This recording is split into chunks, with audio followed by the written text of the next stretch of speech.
2월 마지막 주 고양신문 뉴스 체크입니다. 이번 주는 꼭지수가 좀 많아요. 그래서 저희가 10가지 뉴스를 좀 정리해서 보내드리는데 끝까지 재미있게 시청해 주시기 바랍니다. 이번 주 헤드라인입니다. 킨텍스 제3전시장이 드디어 3월 1일에 첫 삽을 뜬다고 합니다. 창릉 신도시가 분양가 상승에도 흥행을 이어갔습니다. 재건축 계획서에 추정 분담금을 명시하는 게 의무화됐습니다. 폐관 위기의 고양동 작은 도서관을 주민들이 살려냈습니다. 식사동 똑버스 이용률이 다른 지역의 2배에서 3배나 된다고 합니다. 행정사무조사 특별위원회 위원장인 이몽열 시의원을 인터뷰했습니다. 산왕산을 살리기 위한 시민들의 행진이 경기도청에서 고양시청까지 60km 이어졌고요. 이와 아울러서 산왕동 골프장 도시계획시설 해제 권고안이 시의회를 통과했습니다. 고양시 탄소중립 기본계획 이대로 좋은가 진단을 해봤고요. 마지막으로 한국항공대 항공기술교육원 교육생 모집 소식을 전해드립니다. 시공사 선정이 4차례나 유찰이 되면서 정말 답답하게 난항을 겪었던 킨텍스 제3전시장이 드디어 내달 1일 착공을 한다는 소식입니다. 공사비를 조정하고 공개 입찰이 아닌 수의 계약으로 전환을 하면서 드디어 지난해 12월에 DLENC 컨소시엄이 시공사로 선정이 됐고 착공을 눈앞에 둔 것입니다. 사진에서 보시는 것처럼 3전시장 A, 3전시장 B 이렇게 커다란 2개의 건물로 들어설 예정입니다. 착공은 한다는 반가운 소식이긴 한데 애초 계획보다 면적은 좀 줄었다고 하던데요. 네, 맞습니다. 당초에는 제3전시장 규모를 7만 제곱미터 그리고 전시홀을 8개 계획을 했었는데 이번에 조정된 것을 보니까 5만 9천 제곱미터 그리고 전시홀은 6개 11,000 제곱미터 부피를 이렇게 줄였습니다. 또한 기존의 1전시장, 2전시장 그리고 3전시장을 이렇게 아우르는 중앙에 어반 콘코스라고 부르더라고요. 이 중앙홀을 만들려고 했는데 설계에서 뺐습니다. 아, 이거 안 만든다고요? 네, 안 만들어요. 이게 네. 완전 시그니처였는데. 안타깝게도 건축 자재비 인건비가 너무 상승했기 때문에 어쩔 수 없이 규모를 줄여서 예산을 더 이렇게 늘리는 거는 이게 쉽지 않은 문제거든요. 실제로 면적을 줄였음에도 불구하고 공사비는 당초 4,453억 원에서 최종적으로 6,726억 원으로 오히려 훌쩍 뛰었습니다. 면적은 줄이고 그럼에도 공사비는 오르고 이 비용은 고양시랑 정부랑 그리고 경기도가 각각 3분의 1씩 이렇게 나누어서 부담을 하게 됩니다. 그럼 이제 완공 시점은 어떻게 되는지도 궁금한데요. 네, 공사 기간을 한 3년 반 정도로 잡고 있으니까요. 아마도 2028년 하반기, 그러니까 2028년을 넘기지 않고 완공하는 것이 목표다. 이렇게 보시면 되겠습니다. 자, 이렇게 되면 킨텍스는 현재도 국내에서 가장 큰 전시장이 되는 거거든요. 제3전시장까지 완성이 되면 기존의 코엑스의 5배 면적, 규모 면에서 가장 탁월한 이런 전시장으로 자리매김하게 될 것 같습니다. 다음 소식입니다. 이 네. 창릉 신도시 분양가가 당초 예상보다 되게 좀 높아져가지고 분양률이 떨어지는 거 아니냐 그런 우려들도 있었던 것 같은데 지금 본청약 결과를 보니까 엄청 흥행을 한 걸로 나왔네요. 왜 이런 우려가 나왔냐 하면은 창릉보다 먼저 본청약을 했었던 인천 계양의 경우 당첨자 중에서 40% 정도가 본청약을 포기하는 그래서 되게 우려가 됐었거든요. 예상했던 분양가보다 얼마나 오를 것이냐 이게 첫 번째 관심이었는데 창릉 신도시의 천마을 A4, S5, S6 6개 블록 중에 적게는 4천만 원, 많게는 1억 원까지 이렇게 올라갔어요. 약 75%가 본청약을 했습니다. 계양에 비해서는 확실히 여기가 서울과 가깝고 또 GTX를 비롯해서 교통편도 호재가 있고 그래서 3기 신도시 중에서 상당히 인기가 있구나 라는 게 다시 확인이 됐고요. 그래서 이번에는 일반 분양 경쟁률이 얼마나 될 것이냐 또 그게 관심이었는데 지난주에 본청약을 접수한 결과 610가구 모집에 32,451명이 접수를 해서 평균 경쟁률이 53대 1 상당히 높은 이런 경쟁률을 기록을 했고요. 그리고 최고 경쟁률은 15가구를 모집한 S5 블록의 84제곱미터 유형인데 여기는 무려 410대 1 이렇게 아주 치열한 경쟁률을 기록했다고 합니다. 국토교통부가 최근에 노후계획도시 특별정비계획 수립지침 제정안을 발표를 했는데요. 관심이 가는 대목이 바로 노후계획도시의 특별정비계획을 수립할 때 집주인들이 부담해야 할 추정분담금을 계획서에 명확하게 명시하는 것을 의무화했습니다. 재정비 사업 과정에서 발생할 수 있는 분담금 갈등을 미리 좀 예방하기 위한 조치로 이렇게 해석이 되는데요. 일산을 비롯한 1기 신도시 재건축 선도지구에 이 제정안이 가장 먼저 적용될 것으로 보입니다. 추정 분담금이 사실은 재건축할 때 내가 낼 돈 얼마나 되는지 사전에 파악하는 거라고 할 수가 있는데 독자분들이 알기 쉽게 다시 한번 설명 좀 해주시죠. 네, 지금 말씀하신 바로 그대로입니다. 쉽게 말해서 정비사업에 소요되는 총 비용을 조합원 인원수로 나눈 금액입니다. 공사를 하면 한 집당 얼마씩 돈을 더 내야 되느냐, 자, 이걸 구체적으로 계획서에 명시해라 금액으로 국토부가 제시를 한 거죠. 추정분담금이라는 거는 한국부동산원 또는 민간 신탁사 등을 통해서 이렇게 뽑게 되는데요. 과연 그 금액을 신뢰할 수 있느냐, 이 문제가 정말 예민한 문제입니다. 왜냐하면 추정분담금이 너무 높게 잡히면 주민들이 재건축 사업 자체 회의감이 커져서 동의율이 낮아질 거잖아요. 실제로 그래서 뉴타운 사업할 때는 이 추정 분담금에 대해서 굉장히 갈등이 많기도 했었죠. 맞습니다. 그러니까 조합 측에서는 어떻게 해서든 이거를 좀 낮춰서 발표하고 싶은 그런 이제 욕구가 있을 거고, 그렇다고 해서 이것저것 다 빼고 최소로 잡았다 그러면은 막상 공사를 시작하는 중에 여러 가지로 우리 추가 요금 내야 되는데, 그러면 그때부터 갈등이 이제 폭발을 하는 거죠. 그렇기 때문에 서울시에서는 추정분담금 검증위원회라는 것을 만들어서 추정분담금에 대한 검증 절차를 거치도록 이렇게 했다고 합니다. 하지만 서울 외에 다른 지역에서는 이런 검증위가 없기 때문에 한국부동산원 또는 LH에서 컨설팅을 받아서 처음부터 최대한 정확한 추정분담금을 뽑아야 된다라는 것이 전문가들의 조언입니다.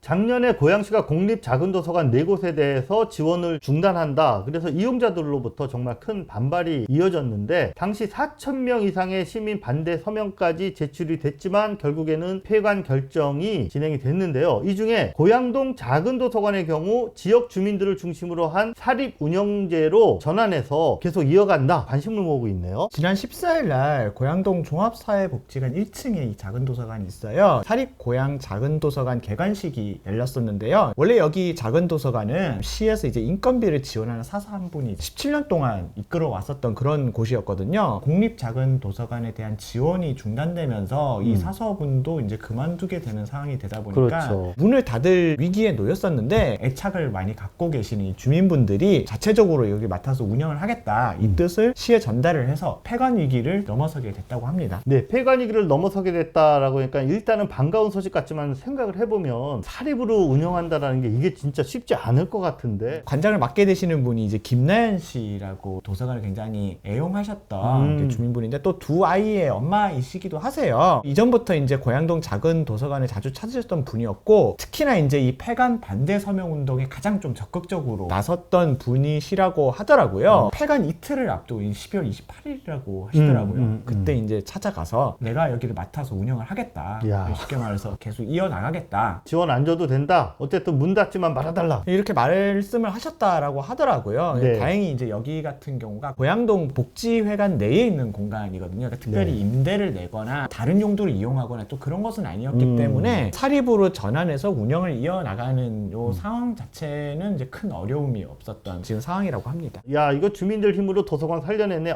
대단해. 박수치고 이렇게 낭만적으로 이렇게 들릴 수 있는데, 사실은 공공에서 해야 할 것을 예산 지원 없이 민간에서 한다. 앞으로 운영이 이게 지속 가능할지 우려되는 그런 상황 아닌가요? 일단은 여기가 연간 5천만 원 정도가 그전에는 지원이 됐대요. 이제 공립 작은 도서관으로 운영이 그쵸. 됐었을 때는. 인건비도 있고 책도 사야 되고 그러니까. 네, 이 돈이 끊겨버린 셈이니까 사실 당장 여기를 어떻게 운영할 것인가에 대한 고민은 클 수밖에 없는데, 일단은 그래도 또 시에서 공립 지원은 중단됐지만은 사립 도서관 지원 예산은 좀 있다고 하더라고요. 도서 구입비나 일부 냉난방비 지원 등으로 해서 연 600만 원의 지원을 좀 약속받은 상황이라고 합니다. 당분간은 좀 자생 구조를 갖춰야 되는 상황인데, 관장님뿐만 아니라 운영위원분도 10분이 하시겠다고 나섰다라고 하더라고요. 그래서 운영위원회가 이제 운영에 대한 결정을 하는 그런 구조로 가고 있는 상황이고, 1만 원의 평생 회원 가입비를 통해 가지고 평생 회원제로 좀 운행을 하려고 하더라고요. 그 외에 이제 자원봉사나 이제 후원 등을 좀 상시로 받아서 버텨나가는 그러한 계획을 갖고 있는 상황입니다. 그래도 어렵지만 운영을 잘 이어갔으면 좋겠다, 이런 좀 응원을 하게 되네요. 그래도 이날 개소식에 정말 네. 많은 분들이 오셨더라고요. 시의원들이 되게 많이 왔어요. 민주당 같은 경우는 이제 당론으로 그때 공립작은도서관 예산삭감 반대를 외쳤었잖아요. 김미수 문화복지위원장을 비롯해서 10명도 넘게 이렇게 왔었었고, 국민의힘에서도 한 분 왔어요. 이제 네. 지역구 의원이자 김영식 의원이 자리에 같이 했는데, 저는 몰랐는데 김영식 의원이 여기 초창기에 작은 도서관 만들 때 되게 적극적으로 하셔가지고 크게 일조를 하셨던 분이었어요. 아니라고 하더라고요. 그러니까 그 예산 줄인다 그랬을 때 김영식 의원님이 개인적으로도 상당히 반발을 했었어요. 네. 저를 만나서도 그 얘기를 했던 네. 기억이 납니다. 공립 지원은 끊겼지만은 이날 참여했던 시의원들도 이제 어떻게든 좀 지원 방안들이 다른 것들이 없을지 저희도 찾아보고 사립도서관에서 뭔가 필요한 것들이 있으면은 지원 방안들을 최대한 좀 적극적으로 모색해 보겠다 약속을 했고요. 또 지축사회복지관의 관장님이 지금 송민영 관장님인데 지역에 계신 분들은 잘 아시겠지만 오랫동안 지역에서 활동하셨던 분이기 때문에 이런 사정이랑 좀 내용들을 잘 아세요. 특별히 또 고양복지회관 이쪽에 유능한 직원을 배치를 했다. 이 작은 도서관 운영에 있어서 도움이 필요한 부분들은 최대한 좀 서포트 하겠다. 네. 이렇게 약속을 하기도 해서 굉장히 든든했습니다.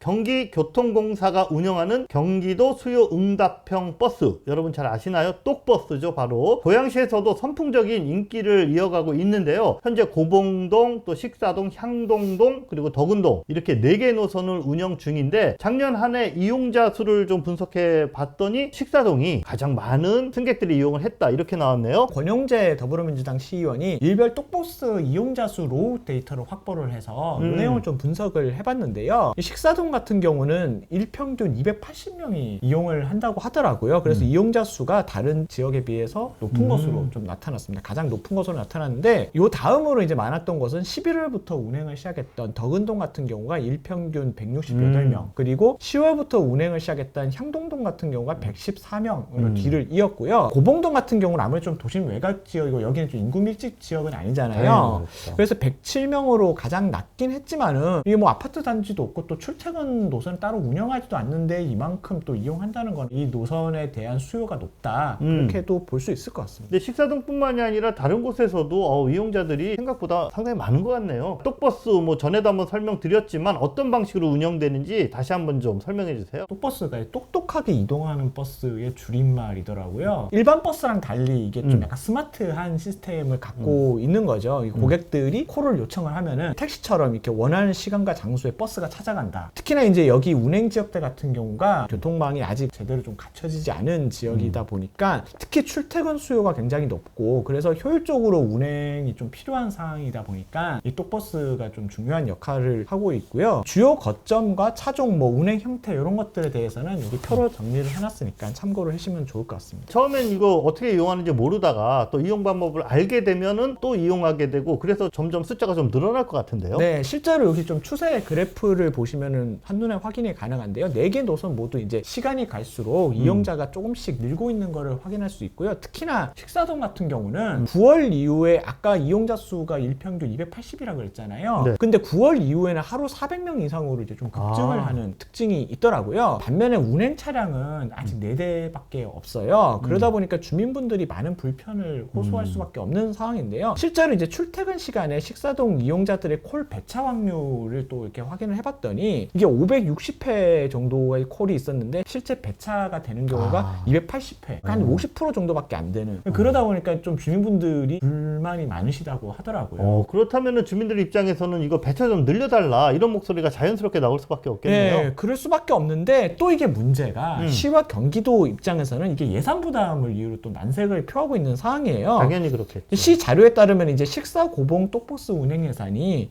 작년에 11억 3천만 원이었다라고 하는데요. 고양시가 7억 9천만 원, 이게 경기도가 3억 4천만 원 정도 부담을 하는데 이게 문제는 이용료는 해당 1,450원인데 콜당 운행 단가는 10,000원이 넘는다라고 하더라고요. 공공 서비스 차원에서 하는 건데 특히나 경기도 같은 경우는 31개 시군 다 이제 하다 보니까 아무래도 좀 예산상의 제한이 있고 마냥 늘리기에는 좀 부담이 큰 것 같기도 하더라고요. 근데 또 식사동 주민들 입장에서 보면은 대중교통이 이제 그동안 불편함을 호소하고 있는 데다가 식사동 주민들이 또 자체적으로 셔틀버스 운영을 했었는데 출퇴근 시간에 이거 금지시켰잖아요. 맞아요. 예, 그렇기 때문에 불만이 아무래도 더 많을 수밖에 없을 것 같고 배차 확대를 요구하는 거는 당연한 사항일 것 같은데 현실적인 문제가 있으니 지혜를 모아서 경기교통공사도 아마 고민을 할 것 같습니다. 지난 2년간 지역사회에 뜨겁게 달궜던 시청사 백석 업무빌딩 이전 사업 및 부서 이전 과정에 대한 행정적 문제점들을 살펴보는 고양시의회 행정사무조사가 지난 10일, 11일 이틀간 진행됐습니다. 총 5차례로 예정된 행정사무조사의 반환점, 이제 막 돈 셈인데요. 지난주 이몽열 위원장을 만나서 자세한 이야기를 좀 들어보셨다고요? 네, 먼저 말씀드려야 될 게 있는데 지난주에 뉴스체크 나간 뒤에 네. 댓글 중에 좀 그런 내용들이 많이 있더라고요. 요진 빌딩 비워두는 바람에 이렇게 손해가 막심해졌으면은 진작에 시청 이전했었으면 되는 거 아니냐, 좀 이런 문제 제기들이 있었어요. 결론적으로 얘기하면은 이 요진 업무 빌딩으로 시청 이전하는 거는 좀 불가능한 상황입니다. 이게 시장이 시청 이전을 마음대로 결정을 할 수가 없어요. 법률과 절차에 의거해서 진행을 해야 되는 부분인데, 그 전에 이게 원안 사업이 3년 넘게 절차를 밟아서 진행을 하고 있었던 상황이었고 착공을 남겨뒀던 상황이었잖아요. 이 상황에서 이제 갑자기 이전하겠다라는 것이 이제 시장의 말 한마디를 결정할 수 있는 것이냐, 또 이제 이전하겠다는 업무 빌딩도 애초에 벤처 활용으로 지구 단위 계획 지정까지 되어 있는 사안이기 때문에 이것도 마찬가지로 이제 시장이 마음대로 내가 이거 마음대로 쓰겠다라는 것도 안 되는 상황이에요. 애초에 이제 이전이라는 거는 시정의 권한 밖에 있는 사안인데 결국 이제 2년 동안 지역사회에 갈등만 일으키고 재산상의 손해를 끼친 거 아니냐. 그러니까 이거를 처음 시작할 때부터 계속 지적을 했는데 똑같은 얘기를 지금 2년째 이렇게 하고 있는 상황이 참 답답하긴 네. 합니다. 앞서 말씀드렸지만 사실 이번 행정사무조사도 이러한 문제의식의 연장선상에서 진행된 거라고 볼 수 있겠고요. 이것이 누구 지시로 이루어졌으며 또 이것이 어떤 문제가 있는지 등등을 가려내는 게 사무조사의 주요 쟁점이었다라고 할 수 있겠습니다. 근데 이번 이틀 동안 어떤 문제들이 지적됐는지 중요한 내용 좀 이야기해 주세요. 첫날에는 시청 이전 발표 전에 신청사 재검토 TF팀 기억하실지 모르겠어요. 이 TF팀 운영이 있었는데 이 운영 과정에서 발견됐던 그런 여러 문제점들을 따져봤고요. 가장 논란이 됐던 이제 시청사 백석 이전 타당성 용역, 이거를 예비비로 사실 지출을 했잖아요. 위법 행정에 대한 질의가 좀 집중적으로 제기가 되었습니다. 그리고 둘째 날에는 업무 빌딩 공실로 인한 기부 체납 이행 지연 손배소 1심 판결에 여기에 좀 악영향을 미쳤던 부분, 그 다음에 요진 소유 부동산 가압류를 해제하면서 요진에 이제 209억 원 이상의 유동자금을 제공해줬다. 이거 특혜 아니냐, 이게 특혜 의혹들. 그리고 일부 부서 이전을 또 해서 좀 논란이 있었잖아요. 이게 좀 적법했는지 부분과 여기에 따른 또 문제점들, 이런 것들을 같이 짚어보는 행정사무조사가 진행됐다라고 할 수 있겠습니다. 각각의 부분에 대한 좀 자세한 내용들은 인터뷰 내용을 좀 참고를 해주시면 좋을 것 같아요. 네, 고양신문 기사에서 여러분들이 좀 관심 있게 자세히 보시면 될 것 같고요. 이제 3차례 조사가 남았는데 남은 일정과 쟁점 어떻게 되는지. 남은 3차례 조사는 3월 5일부터 7일까지 진행될 예정이라고 하더라고요. 이제 가장 네. 큰 쟁점은 아무래도 신청사 원안 사업 2년 반 동안 거의 일시정지 상태로 있는 원안 사업을 어떻게 할 것인가. 여기에 따라서 더 큰 문제는 이 신청사 목적으로 지금 지비가 해제되어 있는 부지가 신청사 부지잖아요. 여기에 대한 환원이 좀 가까워지고 있는데 이걸 어떻게 할 것인가, 이 부분이 아마 쟁점이 될 것 같습니다. 그리고 또 관심이 모아지는 게 행정사무조사에서 이동환 시장도 출석하나요? 조사 마지막 날에 출석 요구는 해놓은 상태라고 합니다. 사무조사 자체가 이게 뭐 법적으로 강제되고 뭐 이런 부분들이 아니어가지고 제가 봤을 땐 지금 안 나올 공산이 높지 않을까 싶기도 하고. 3월 행정조사도 마무리가 되면 그때 또 보도해 주시기 바랍니다. 산왕산 골프장 증설을 저지하기 위한 운동을 10년째 이어오고 있는 산왕산 범시민대책위가 지난주에 수원 광교에 있는 경기도청을 출발해서 고양시청까지 약 60km 거리가 되거든요. 이 거리를 나흘간 걷는 도보 행진을 진행을 했습니다. 이번 행진에는 시민대책위와 경기환경운동연합 회원 등 30여 명이 동참을 했다고 하고요. 이들은 산왕산 골프장에 대한 도시관리계획 해제를 한 목소리로 외쳤습니다. 마지막 날인 21일 고양시청에 도착해 기자회견을 하는 모습을 영상으로 보시겠습니다. 산왕산 살리면 재선, 골프장 살리면 나선. 불법이 아닌 것처럼 승인해 경기도에 제출한 전임 시장의 오류를 바로잡으라. 부장관님도 아마 골프장 취소하는 거 찬성하는 측에 아마 서 계실 거예요. 시민들 편에 처리 잘 해주시기 부탁드리겠습니다. 네. 네. 취소하라! 취소하라! 취소하라!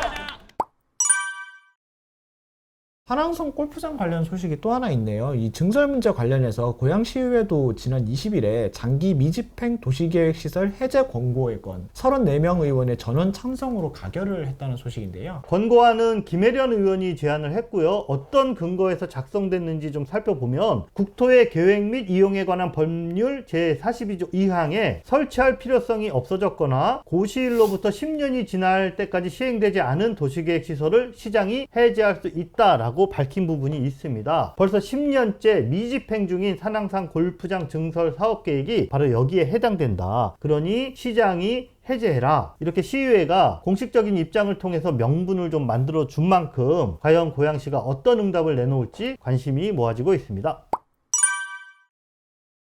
얼마 전 고양시가 2030년까지 탄소 배출을 40% 감축하는 내용을 골자로 한 탄소 중립 기본계획 초안을 공개를 했습니다. 지역의 관련 활동가들과 전문가들의 의견은 우려가 된다. 이런 목소리들이 높네요. 실제 이제 고양시가 내놓은 기본 계획 안에 기본적인 실태 분석이나 추진 방향, 예산 계획 이런 것들은 잡혀 있긴 한데 문제는 구체적인 실천 방안이 보이지 않는다. 이런 비판들이 시민 공청회 자리에서 줄을 이뤘습니다. 고양시 같은 경우는 수송과 건축 분야, 쉽게 말해서 뭐 교통 분야라든지 건물에서의 발생하는 그 탄소 배출 문제가 가장 좀 크고 거기에서 나오는 탄소 배출량도 가장 많이 퍼센테이지를 차지하는 걸로 실태 분석 결과로 나왔는데요. 이걸 해결하기 위한 좀 고양시만의 독자적인 정책이라든지 이행 방안 이런 것들이 있어야 되는데 이 계획 안에 이런 것들이 잘 보이지 않는다. 뭔가 구체성이 좀 떨어진다. 구체성을 넘어서 실제로 이게 어떻게 할 것인가가 빠져있다라는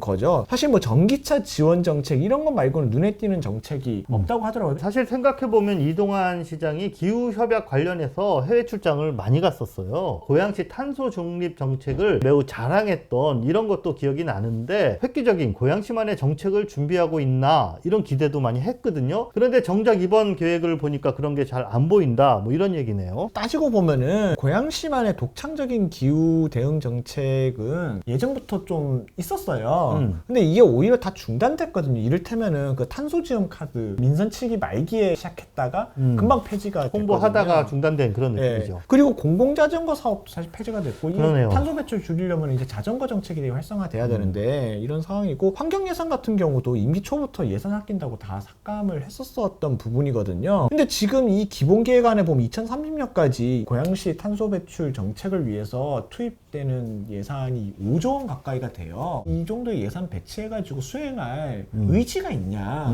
이런 것들 좀 되묻지 않을 수밖에 없고 그런 상황입니다. 시민 입장에서는 이런 계획이 썩 와닿지도 않고 또 실제로 탄소 배출 감소에 기여하는 건지 의문이 들 수밖에 없네요. 이 시민들의 참여와 실천이 동반되지 않으면은 이 목표를 달성할 수 없다는 걸 잘 아시잖아요. 그럼요. 지자체의 정책만으로 어떻게 뭐 기계적으로 할 수 있는 부분이 아니기 때문에 그래서 경기도 같은 경우는 이거 거의 1년 동안 도민공론장을 통해서 이 기본계획안을 마련한 걸로 알고 있고요. 그 다음에 다른 지역들 같은 경우도 지금 뭐 지자체 단위에서 거의 100명씩 모이는 공론장을 이렇게 막 열어가지고 직접 정책도 제안받고 이런 사례들이 많이 있다고 하는데 현재 지금 고양시에서는 그런 모습이 보이지가 않고 있어요. 사실상 시민들한테 이 탄소 중립에 대한 의무를 떠넘기는 좀 그러한 형태로 또 나타날 수가 있기 때문에 이런 부분은 안타깝죠. 네, 이 문제와 관련해서 지난번 시민 공청회에 참여했던 고이지선 녹색전환연구소 선임 연구원이 고양신문에 기고문도 보내주셔서 저희가 기고문도 온라인에서 보실 수가 있거든요. 함께 좀 읽어보시면 좋을 것 같고요. 아무튼 시민들이 작은 실천이라도 할 수 있도록 지자체가 정책적으로 좀 지원하고 함께 고민하는 그런 계획안이 지금이라도 제대로 만들어졌으면 좋겠다라는 생각을 하게 됩니다. 한국항공대학교 항공기술교육원이 항공정비 MRO 과정 교육생과 일반 고등학교 3학년 학생을 대상으로 하는 항공정비사 양성과정 교육생을 3월 3일까지 모집한다고 합니다. MRO라는 게 항공기, 엔진, 뭐 기타 장비, 부품 등에 대한 정비, 그리고 수리, 분해 조립 등을 통칭하는 용어라고 해요. 사람의 손이 필수적으로 들어가는 게 이제 좀 전문 기술직이라고 할 수 있는데 최근에는 이제 AI랑 로봇, IT 등 첨단 첨단 기술을 여기에 좀 접목을 해서 미래의 유망 직종으로 떠오르고 있다고 합니다. 또 이게 흥미로운 게 고등학교 3학년을 대상으로 하는 항공정비사 양성 과정이 있는데 이거는 100% 전액 국비 위탁 과정으로 교재비, 재료 다 무료로 지급되고 훈련 장려금까지 이렇게 지급을 한다고 합니다. 되게 조건이 좋네요. 좋은 조건입니다. 김성길 원장님의 이야기도 직접 저희가 좀 들어봤는데요. 교육원을 찾는 교육생 중에 절반이 대학 졸업자일 정도로 엄청 뜨고 있는 분야라고 그렇죠. 되게 강조를 하고 계셨고요. 이 항공업계 최고의 이 MRO 전문가로서 꿈을 펼치고 싶은 이 청년들이라면 꼭 도전해 보면 좋겠다. 네. 이렇게 좀 말씀을 하셨습니다. 자세한 내용은 영상 하단에 댓글에 있는 전화로 문의를 하시거나 이 링크를 클릭하시면은 바로 지원을 하실 수 있습니다.